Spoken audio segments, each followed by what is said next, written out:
जैसा कि हम जनरेशन ऑफ कंप्यूटर्स के बारे में पढ़ रहे थे, अब तक हमने पिछले वीडियो में सीखा था कि फर्स्ट जनरेशन कंप्यूटर्स में क्या क्या उसके फीचर्स होते हैं। तो फर्स्ट जनरेशन कंप्यूटर को दोबारा से रिपीट करते हैं। उसमें पहला फीचर होता है, उसमें वैक्यूम ट्यूब यूज़ हुई थी जो कि उसके मेमोरी की तरह यूज़ होती थी। तो वैक्यूम ट्यूब जो थी वो बड़े साइज़ में होती थी, वो आपके सिग्नल को एम्पलीफाई करती थी। ये जो कंप्यूटर्स होते थे फर्स्ट जनरेशन कंप्यूटर, ये बहुत बड़े होते थे साइज़ में, ज़्यादा बिजली यूज़ करते थे। तो जब ज़्यादा बिजली यूज़ करेंगे तो हीट भी ज़्यादा जनरेट करेंगे और इनमें हार्डवेयर फेलियर का डर बना रहता था। इनका कमर्शियल प्रोडक्शन नहीं हो पाया था क्योंकि वो इतने बड़े साइज़ के थे और उनमें इतना पैसा लगता था, इतनी बिजली लगती थी जो कि आप कमर्शियली किसी एक बिल्डिंग में यूज़ नहीं कर पाएंगे। तो बहुत महंगे थे और इनकी मेंटेनेंस में बहुत पैसा खर्च होता था। इनको लगातार एसी की आवश्यकता पड़ती थी क्योंकि ये ठंडे करने पड़ते थे।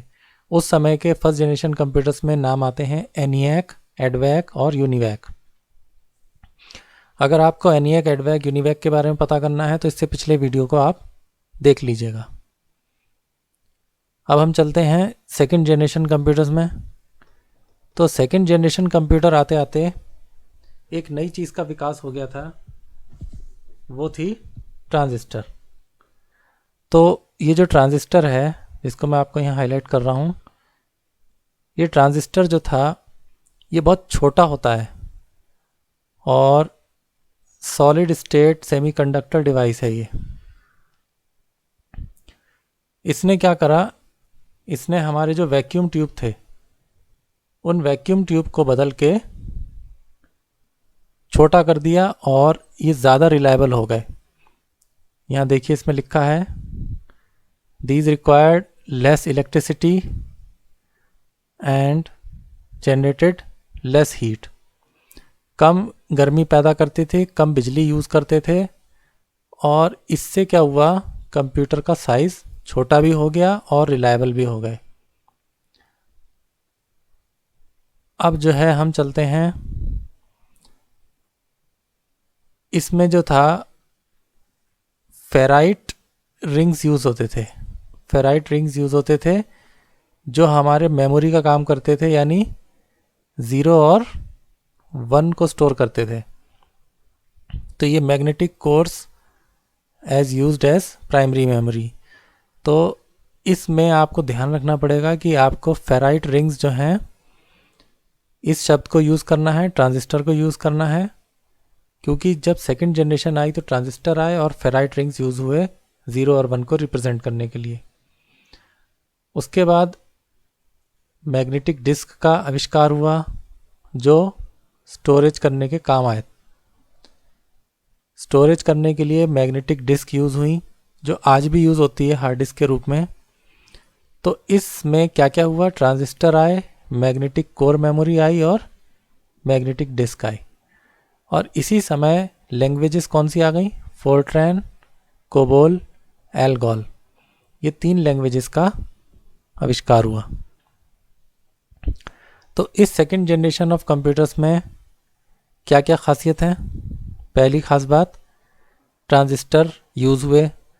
दूसरा, ये छोटे साइज़ थे और कम महंगे थे, कम बिजली यूज़ करते थे, कम गर्मी पैदा करते थे। मैग्नेटिक डिस्क और मैग्नेटिक कोर मेमोरी यूज़ हुई। इसी समय पे पहला ऑपरेटिंग सिस्टम भी बना। इस समय में असेंबली लैंग्वेज और कुछ हाई लेवल लैंग्वेज भी यूज़ होने लगी। इनके बारे में हम पूरा एक नया टॉपिक पढ़ेंगे कि लैंग्वेज होती क्या होती हैं और हाई लेवल क्या लैंग्वेज होती हैं। इसका भी वाइड कमर्शियल यूज़ हो पाना मुश्किल था क्योंकि अभी भी एसी रिक्वायर्ड था। तो जब तक एसी रिक्वायर्ड था तब तक लोग अपने घर में तो चला नहीं सकते थे। उस ज़माने में एसी इतना कॉमन नहीं था। तो एग्जाम्पल क्या हुए, आईबीएम और यूनिवैक, 3 कंप्यूटर थे। 2 आईबीएम के, एक यूनिवैक था। इनके मॉडल नंबर है 1401, 1620 और 1108। तो इस सेकंड जनरेशन कंप्यूटर के जो फीचर्स थे उनको आप सही से देख लीजिएगा। अब हम चलते हैं third generation computer. Third generation computer का मतलब जब कई सारे ट्रांजिस्टर मिलकर उन्होंने एक आईसी बना ली। क्या करा, बहुत सारे ट्रांजिस्टर्स को ग्रुप करके एक आईसी बना दी जो आज भी आपके टीवी, फ्रिज, कंप्यूटर्स में यूज़ होती है। तो 1964 में, आप सोच रहे हैं ना, 1964 में आईसी डेवलप हो गई थी। IC is nothing but a collection of transistors inside a single packet. तो थर्ड जनरेशन कंप्यूटर की खासियत क्या है? IC chip. और आपकी जो मेमोरी थी उसका भी साइज़ बढ़ा दिया गया, आपकी हार्ड डिस्क का साइज़ भी बड़ा कर दिया गया, और आपके कंप्यूटर्स का साइज़ छोटा होता गया। तो IBM 360 was the first computer in third generation. अब इसके भी कुछ फीचर्स हैं, वो आप देख लीजिए। पहला फीचर आपका आईसी यूज़ हुई। दूसरा, कंप्यूटर छोटे और फास्टर और रिलायबल हो गए, कम पावर लेते थे, कम हीट पैदा करते थे। उस समय में IBM 360 और हनीवेल 6000 कंप्यूटर्स होते थे। अब फोर्थ जनरेशन कंप्यूटर में क्या हुआ? आपके आईसीज को और बड़े स्केल पर बनाया गया। अब उनका नाम माइक्रो प्रोसेसर रख दिया गया। देखिए, आईसी से बढ़ के हम कहाँ पहुँच गए? Micro processor. तो अब एक सिंगल चिप के अंदर कई सारे आईसीज होते थे, और इसी को हम कहने लगे सीपीयू। तो माइक्रो प्रोसेसर किस जनरेशन में आया? फोर्थ जनरेशन में।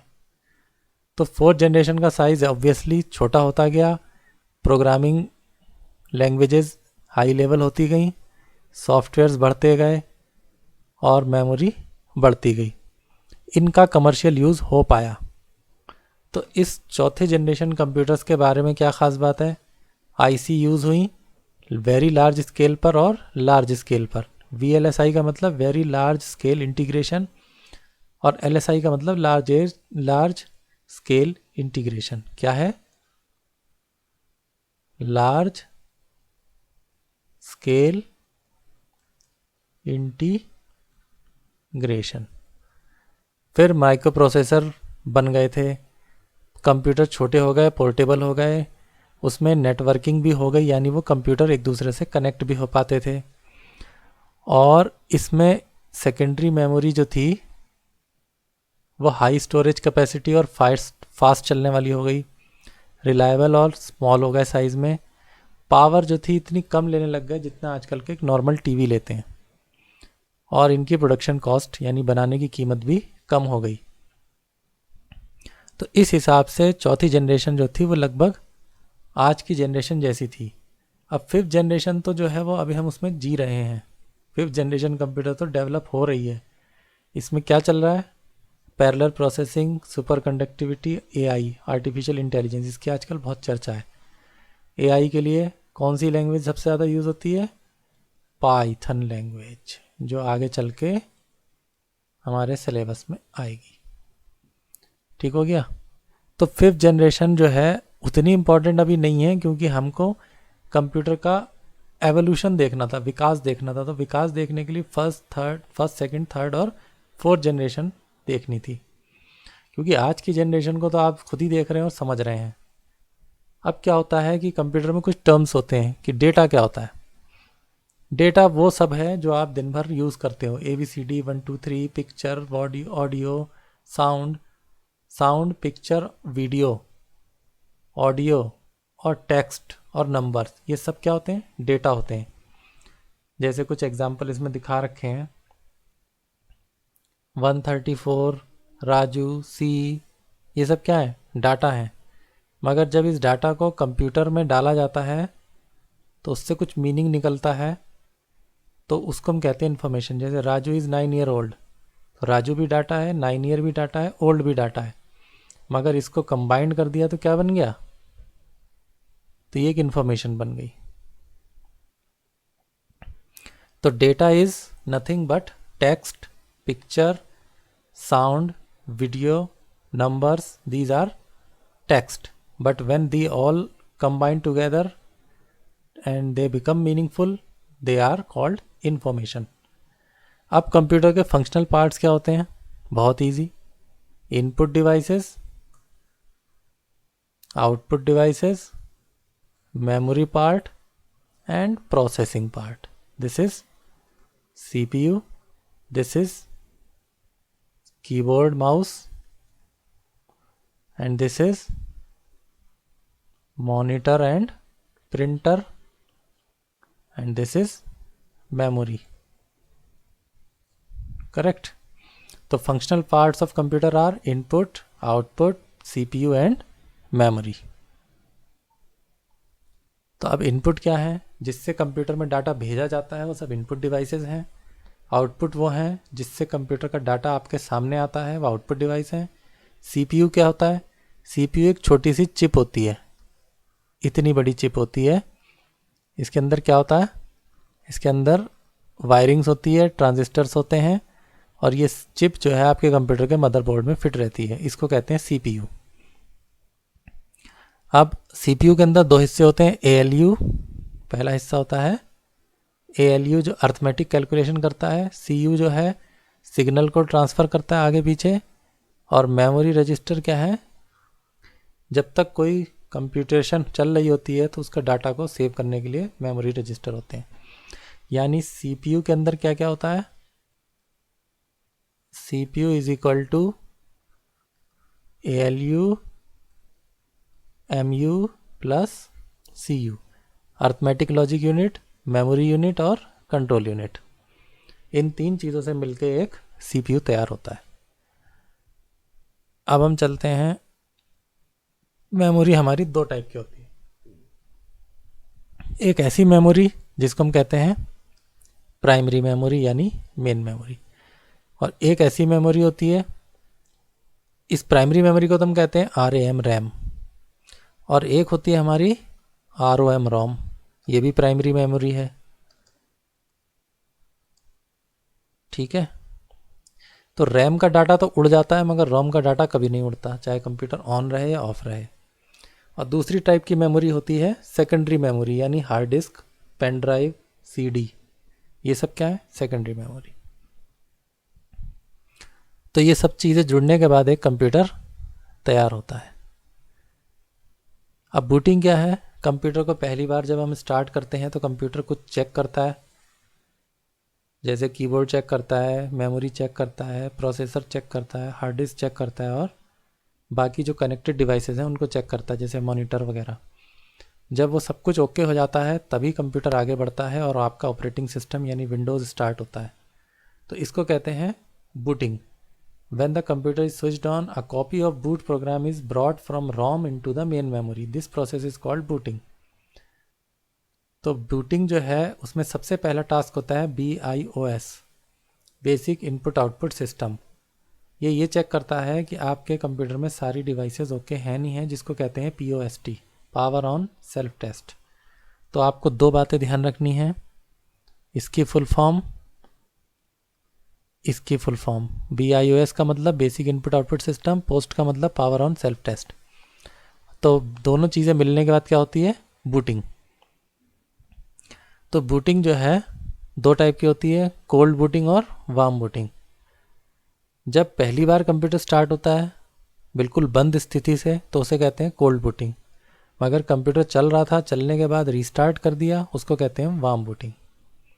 तो आपको ध्यान रखना है बूटिंग दो तरीके की है, कोल्ड और वार्म. अब कंप्यूटर जो है वो डिजिटल होते हैं, कुछ एनालॉग होते हैं, कुछ हाइब्रिड होते हैं. इतने ज़्यादा इंपॉर्टेंट चीज़ नहीं है. डिजिटल कंप्यूटर जिनको हम यूज़ कर रहे हैं जैसे लैपटॉप, मोबाइल और आपके डेस्कटॉप कंप्यूटर, ये सब डिजिटल है.